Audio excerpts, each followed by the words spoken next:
In 2020, Jurgen Klopp's Liverpool, who at the time were the Champions League holders, were knocked out of the competition by Diego Simeone's Atletico Madrid. After the game, when Klopp was asked about the tactics that Atletico had used to win, he couldn't hold back his feelings. "It doesn't feel right," he said. "I don't understand, with the quality they have, that they play this kind of football. World-class players defend with 2 rows of 4 and 2 strikers in front of them.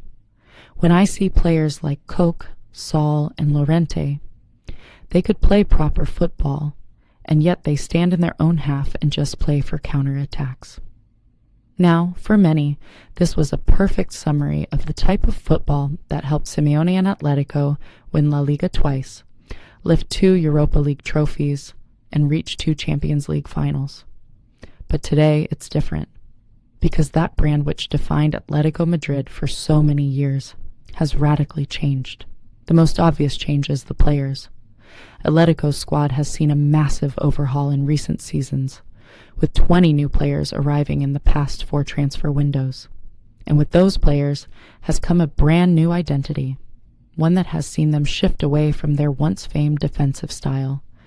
"The players have changed and we've started over so many times," Simeone said after Atleti's Champions League quarterfinal victory over Barcelona. "We know our strengths and our weaknesses. We're a team who attacks better than we defend."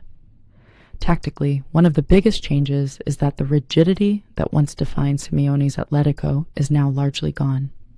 In the build-up phase, they will sometimes look to vacate the central midfield areas in order to create overloads out wide. This allows them to create passing triangles, meaning they can punch through opposition defensive structures with quick, direct attacking play. They have fullbacks like Nahuel Molina and Matteo Ruggeri, who are not afraid to support the attack through aggressive overlapping and underlapping runs, and both are key to the system. Meanwhile, the sheer energy of Marcos Llorente is also vital, and for a team that was once famed for traditional number 9s like Radamel Falcao and Diego Costa, Atleti look very different up top too. Antoine Griezmann and Julian Alvarez are given free rein to roam almost anywhere they like. Griezmann in particular is having an outstanding final season with Atleti before he moves to MLS in the summer of 2026. For Atleti, he uses his elite game intelligence to find space between the lines in deeper areas during the build-up.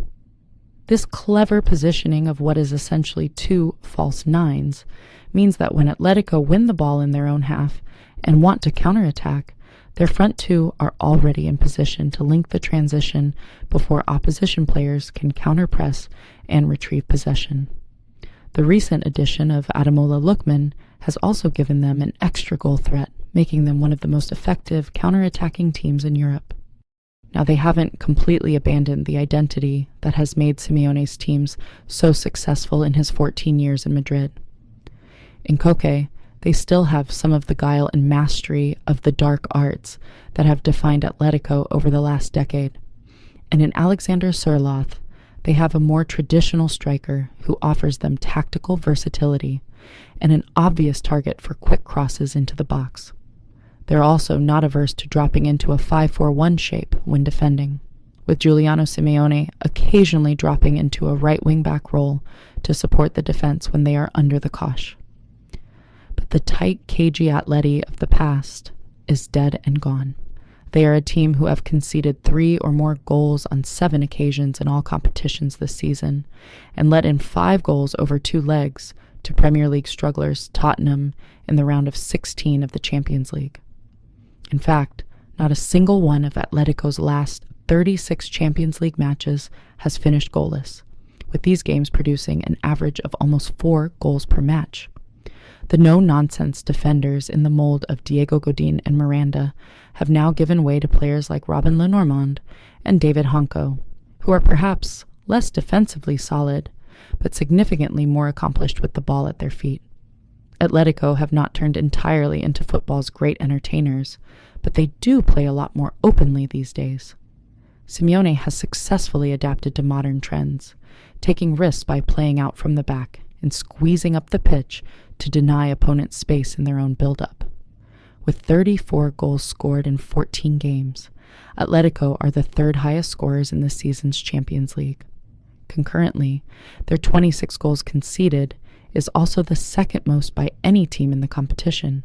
They are a flawed but fundamentally entertaining side, whom Simeone has evolved into one of the most exciting teams to watch in Europe. If you like this video, please consider subscribing to the channel.